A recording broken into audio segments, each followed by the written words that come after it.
아마 철학의 역사에서 가장 유명한 말 중 하나가 말할 수 없는 것에 대해서는 침묵해야 한다 일 겁니다. 비트겐슈타인의 논리철학 논고라는 책이 있는데 그 책의 맨 마지막 문장입니다. 그런데 사실 이 말이 되게 유명한 거에 비해서 정확히 어떤 의미를 갖는 건지는 비교적 명확하지가 않습니다.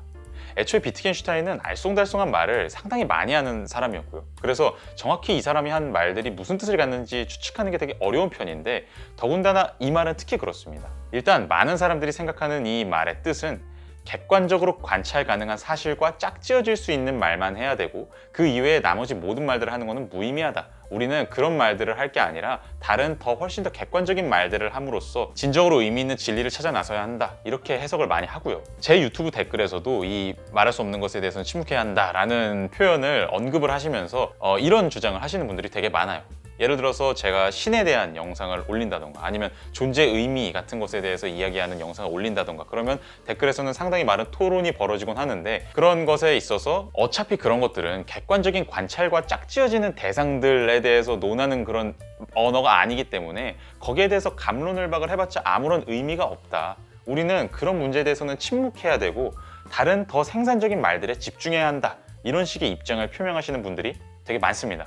그런데 비트겐슈타인의 이 말에는 그것과는 좀 다른 의도가 담겨 있다고 생각하는 사람들도 있습니다. 객관적인 관찰과 짝지어질 수 있는 말 이외에는 아무것도 말하지 말라 이렇게 비트겐슈타인이 요구한 게 아니라 말로 정확하게 표현할 수 없는 것들이 있는데 그런 것들을 과학적인 언어를 통해서 표현할 수 있다고 착각하지 말아라 이런 의도를 담아서 이 말을 했다고 해석을 하는 사람들도 있습니다. 한마디로 아예 그 주제에 대해서 말도 꺼내지 마라. 어차피 다 무의미하다. 이렇게 말한 거라기보다는 거기에 대해서 물론 말은 할 수 있다. 그런데 그 말을 통해서 객관적인 정답 같은 걸 얻을 수 있을 거라고 기대하지는 마라. 이런 뜻이라는 거죠. 제가 개인적으로 지지하는 해석은 후자입니다. 실제로 비트겐슈타인의 논리철학 논고에서는 말로 표현할 수 없는 것이 존재한다. 그것은 자신 스스로를 드러낸다. 이런 문구가 등장합니다. 한마디로 비트겐슈타인은 말로 표현될 수 없는 모든 것들의 존재를 부정했다기보다는 말로 표현될 수는 없지만 특히 객관적인 언어로 표현될 수는 없지만 어떤 무언가 다른 경로를 통해서 자신의 모습을 드러내는 것들도 분명히 존재한다 라는 생각을 했던 것으로 저는 해석을 합니다. 또 같은 책에서 비트겐슈타인은 말할 수 없는 것에 대해서는 침묵해야 한다라는 이 마지막 문장을 쓰기 전에 거기 바로 앞에서 이런 말을 합니다. 나를 이해한 사람은 내 문장들의 의미가 없다고 인식할 것이다. 그리고 내 문장들을 넘어설 것이다. 그럼으로써 그는 세계를 올바르게 볼 것이다. 자, 이게 과연 무슨 뜻일까요? 저는 이게 무슨 뜻이라고 생각하냐면 비트겐슈타인 자신이 쓴 그 철학적인 말들도 사실 객관적인 관찰과 짝지어질 수 있는 말들은 아닙니다. 그런 의미에서 비트겐슈타인의 말들은 학문적인 관점에서 특히 과학적인 관점에서 무의미합니다. 그런데 그럼에도 불구하고 비트겐슈타인은 자신의 말들이 전혀 아무런 기능도 하지 못한다고 생각했던 건 아닌 것 같습니다. 사람들은 이 비트겐슈타인의 말들, 무의미한 말들을 뛰어넘음으로써 한마디로 그 말들을 수단 혹은 계기로 삼음으로써 세계에 대한 더 나은 관점에 이를 수 있다라고 비트겐슈타인은 생각을 했고 그래서 이런 책을 썼던 것 같습니다. 그러니까 비록 비트겐슈타인의 말들은 객관적인 언어는 아닐 수도 있고 따라서 학문적으로 유의미한 언어는 아닐지도 모르지만 그럼에도 불구하고 우리의 인식의 확장에 기여하는 역할을 한다는 거죠. 인간의 인식과 지식이라는 게 반드시 객관적인 언어로만 이루어져 있는 건 아니라고 생각합니다. 객관성을 넘어서는 부분들도 인간 의식에서는 아주 중요한 기능을 맡은 채로 아주 많이 존재하고 있다고 저는 믿고 있고요. 그런 관점에서 한번 생각을 해보면 우리가 평상시에 나누는 신존재에 대한 이야기라든지 아니면 선과 악, 옳고 그름, 삶의 의미 이런 것들에 대한 각종 토론이라든지 그런 모든 언어적인 표현들에는 객관적인 의미가 결여되어 있습니다. 그리고 또 문학작품이나 영화 이런 것들도 거기에 나오는 언어를 한번 들여다보면 객관성을 많이 결여하고 있죠. 이렇게 생각해 본다면 이런 모든 언어적인 표현들은 학문적인 관점, 과학적인 관점에서 봤을 때는 완전히 무의미한 표현들일지도 모르죠. 하지만 그렇다고 해서 그런 언어가 우리 삶에 아무런 기여를 하지 못하느냐, 우리의 인간의 지식과 인식의 확장에 아무런 기여도 하지 못하느냐? 저는 아니라고 생각합니다. 그 언어는 객관성 이외의 방식으로 자신의 모습을 드러내는 무언가를 향해서 우리를 이끌어 줄 수 있다고 저는 생각을 하고 있습니다. 제가 최근에 진화하는 언어라는 책을 읽었습니다. 오텐 크리스티안센과 닉 채터라는 사람이 쓴 책인데 이 두 분 다 언어에 대한 연구를 하는 인지과학자입니다. 그래서 뇌과학, 또 심리학, 진화생물학 이런 연구를 주축으로 삼아서 언어의 본질에 대한 이야기를 풀어나가는데요. 출판사에서 책을 보내주셔서 한번 읽어봤는데 제가 최근에 읽은 비철학 책 중에서 가장 재밌게 읽었고 되게 유익했습니다. 물론 과학적인 주제를 다루고 있는 책이긴 하지만 애초에 언어라는 현상 자체가 철학적으로 상당히 생각해 볼 만한 포인트가 많은 주제이기도 하고 또 그걸 과학적으로 풀어냈기 때문에 오히려 제 입장에서는 과학자가 아닌 제 입장에서는 더 다양한 각도에서 생각을 해볼 수가 있었습니다. 이 책에서는 비트겐슈타인에 대한 언급을 꽤 많이 합니다.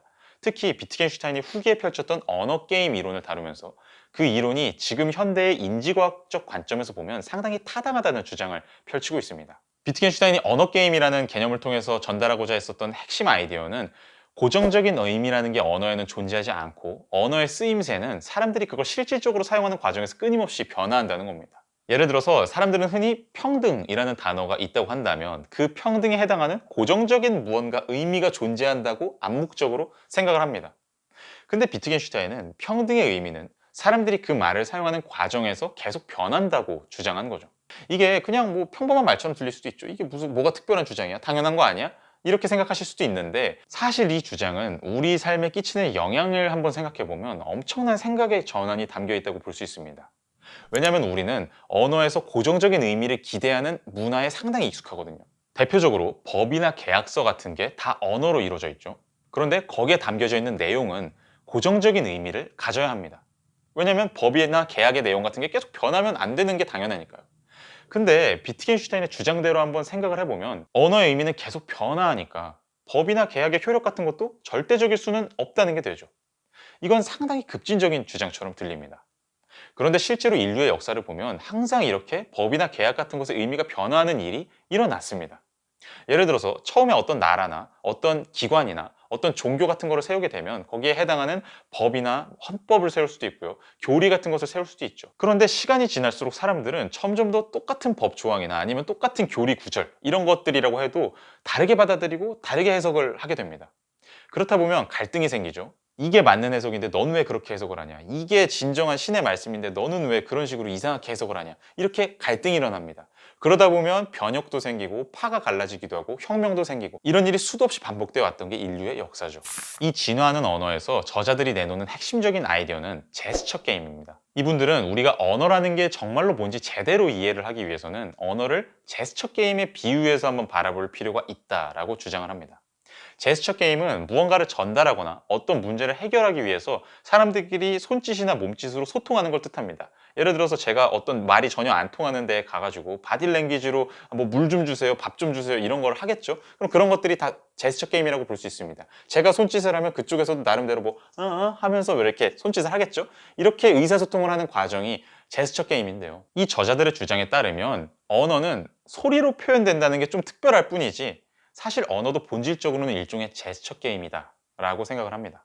언어에서 무엇보다도 중요한 건 그 순간, 그 상황에서 특정한 목적을 상대방과의 소통을 통해서 달성하는 거라는 겁니다. 제스처 게임에서 가장 중요한 건 당장의 실용적인 목적을 달성하는 겁니다. 제스처 게임을 하면 당장 뭔가 표현하고 싶은 게 있고 우리는 그걸 어떻게든 표현하려고 노력을 하죠. 거기서 새로운 표현을 막 만들어내기도 하고 상대방과 소통을 하면서 이게 맞냐 저게 맞냐 이렇게 여러 가지 수단을 통해서 어떻게든 자기의 의사를 전달하거나 목적을 달성하려고 노력을 하겠죠. 그 과정에서 의사를 표현하는 사람들은 상당한 창의성을 발휘합니다. 또 그리고 의사를 표현하는 사람뿐만 아니라 그거를 알아듣는 사람도 상당한 창조성을 발휘해서 열심히 그걸 해석해내려고 합니다. 언어도 마찬가지라는 게 이 저자들의 주장입니다. 언어는 어떤 확정적인 의미 부여나 한 번의 약속이나 유전자에 담긴 보편적인 사고방식 같은 걸 통해서 만들어지는 게 아니라 사람들끼리 계속 상호작용하면서 그때그때 창의적인 발상을 하고 창의적인 해석을 하고 서로 조금씩 의견을 조율하면서 진화해 나간다는 겁니다. 이런 관점에서 생각해보면 어떤 한 언어 표현에 어떤 한 의미가 대응된다는 건 상당한 오해입니다. 예를 들어서 문이 뭘까요? 영어로 door라고 표현될 수 있는 그 표현이요. 우리는 흔히 문이라는 단어에 어떤 의미가 있다고 생각을 합니다. 그런데 우리가 실제로 말하는 과정을 정밀하게 살펴보면 문의 쓰임새는 사실상 무한합니다. 예를 들어서 문을 열다라는 표현과 문을 통과한다라는 표현을 우리는 둘 다 사용을 하는데 여기에서 문은 똑같은 의미를 갖는 걸까요? 얼핏 보면 그런 것 같죠.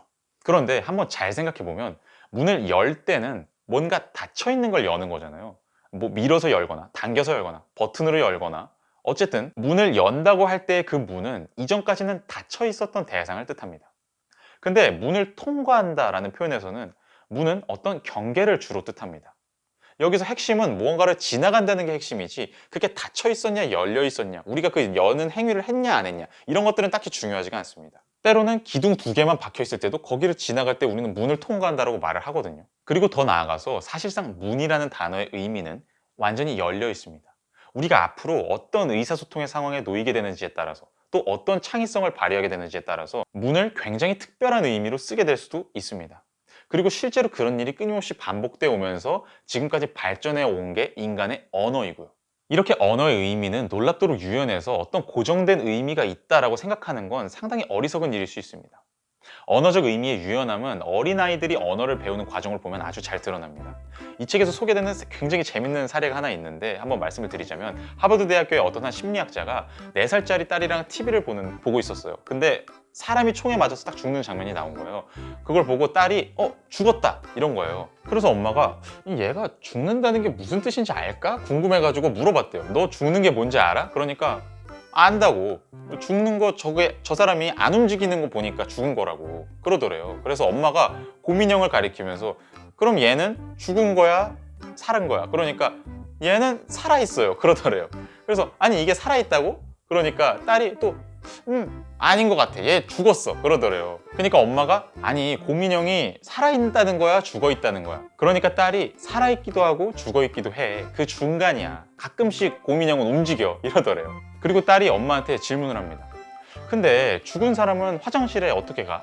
아마 땅 밑에도 화장실이 있나 보다 그러더래요. 그래서 엄마가 아니 죽은 사람은 화장실에 갈 필요가 없어. 어차피 죽은 사람들은 아무것도 하지 않고 그냥 땅 밑에 가만히 누워 있는 거야. 아무것도 안 먹고 아무것도 안 마시기 때문에 화장실에 갈 필요도 없어. 그렇게 대답을 했어요. 그러니까 딸이 하지만 죽기 전까지는 먹고 마셨잖아. 그러니까 죽고 난 다음에는 바로 화장실에 가야 되는 거 아니야? 그러더래요.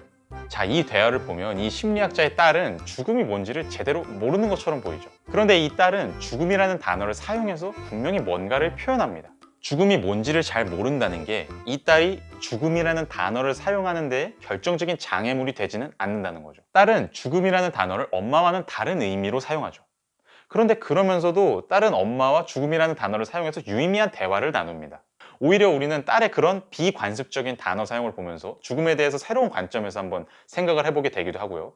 과연 인간이 죽는다는 건 뭘까? 이런 어려운 질문을 품어보게 되기도 합니다. 그 아이의 이상한 창의적인 단어 사용 때문에요. 한마디로 우리는 죽음이라는 단어의 의미를 확정적으로 사용하지 않고도 그 단어를 이용해서 유의미한 활동을 할 수 있다는 겁니다. 그리고 실제로 그렇게 항상 하고 있고요. 잘 생각해보면 과연 어른들이라고 해서 죽음이 뭔지 잘 알까요? 정말로 우리는 죽음의 명확한 의미를 확정적으로 알아서 그 죽음이라는 단어를 사용하는 걸까요? 그렇지는 않은 것 같습니다. 적어도 저는 죽음이 뭔지 정확하게 잘 모르겠거든요. 의학에서 말하는 죽음, 불교에서 말하는 죽음, 기독교에서 말하는 죽음이 모두 다 다릅니다. 사람들마다 죽음에 대해서 각기 다 상충되는 생각을 갖고 있음에도 불구하고 사람들은 죽음이라는 단어를 사용해서 아무런 문제가 없이 잘 소통을 합니다. 이런 걸 생각해보면 언어의 확정적인 의미라는 건 우리 일상에서 존재하지도 않고 대부분 경우에서 딱히 필요하지도 않다는 걸 알 수가 있습니다. 그런데 괜히 철학적인 생각을 한다거나 아니면 학문적인 토론을 한다거나 그러면은 뭔가 어떤 언어 표현의 의미를 확정해야 될 것 같은 느낌을 받죠. 딱 정의를 해놓고 들어가서 여기에 한정된 대화만 해야 된다. 이렇게 구획을 그어놓고 싶은 욕구가 강하게 드는데 그러다 보니까 상대방이 만약에 언어를 정석적으로 사용하지 않는 것 같으면 비난할 때도 많죠. 그 단어는 그렇게 사용하면 안 되는 거야. 그렇게 불분명하게 단어를 사용하면 안 되지. 이런 비판을 우리는 학문적인 담론에서 상당히 많이 접할 수가 있습니다. 물론 이렇게 언어의 좁은 의미를 지키려고 하는 건 역시 제스처 게임의 중요한 일부가 될 수 있습니다. 왜냐하면 당장의 실용적인 목적을 달성하는 데 있어서 언어의 의미가 너무 자의적이면 불편할 때가 분명히 있으니까요. 그런데 만약에 이런 생각을 넘어서서 마치 언어에는 모든 사람들이 지켜야 하는 규칙 같은 게 있다고 생각을 한다면 그건 언어가 실질적으로 인간의 삶에서 어떻게 기능하고 있는지에 대한 상당한 오해라고 볼 수 있겠습니다. 제가 이번 영상에서 말씀드린 것보다도 이 진화하는 언어라는 책에는 언어의 기원에 대한 실증적인 내용이 훨씬 더 많이 들어있습니다. 인지과학이나 진화생물학의 관점에서 봤을 때 언어가 어떻게 시작되어 왔으며 어떻게 변화해 왔고 인간 삶에서 어떤 역할을 해왔는지 그런 내용을 다루고 있고요. 저는 그 중에서도 주로 철학적으로 연결되는 내용 위주로 소개를 해드린 거고요. 개인적으로 이 책에서 비트겐슈타인이나 노엄 촘스키처럼 인문학 쪽의 통찰도 많이 가져와서 그런 것들을 과학적인 통찰과 연결시켜서 해석을 해준 내용들이 많아서 되게 재밌게 읽었고요. 이 책을 이기적 유전자의 저자 리처드 도킨슨이 추천을 했다고 해요. 이기적 유전자도 비록 과학적 지식을 다루고 있는 책이긴 하지만 인문학적인 관점에서도 상당히 큰 의미를 갖는 책이죠. 이 진화하는 언어라는 책도 마찬가지로 상당히 과학적이고 실증적인 내용을 다루지만 또 철학적인 관점에서도 생각해 볼 만한 내용이 상당히 많은 책입니다. 역사, 생물학, 물리학, 수학 이런 다양한 광범위한 분야의 지식을 다루고 있고요. 다각도에서 언어를 바라보는데 지식적으로 도움이 되게 많이 되는 책이라서 강력 추천드립니다. 다만 마지막으로 말씀드리고 싶은 건 이 책에서는 주로 과학적인 내용을 다루고 있는데 여기서 나오는 과학적인 내용은 지금 이 21세기에 과학자들이 내놓는 견해일 뿐이지 그게 언어에 대한 확정적인 가장 확실한 지식이 될 수는 없다라는 거를 꼭 염두에 두시고 비판적인 관점에서 이 책의 내용들을 흡수하셨으면 좋겠습니다. 네, 오늘 제가 준비한 내용은 여기까지고요. 다음에 또 재밌는 내용으로 돌아오도록 하겠습니다. 감사합니다.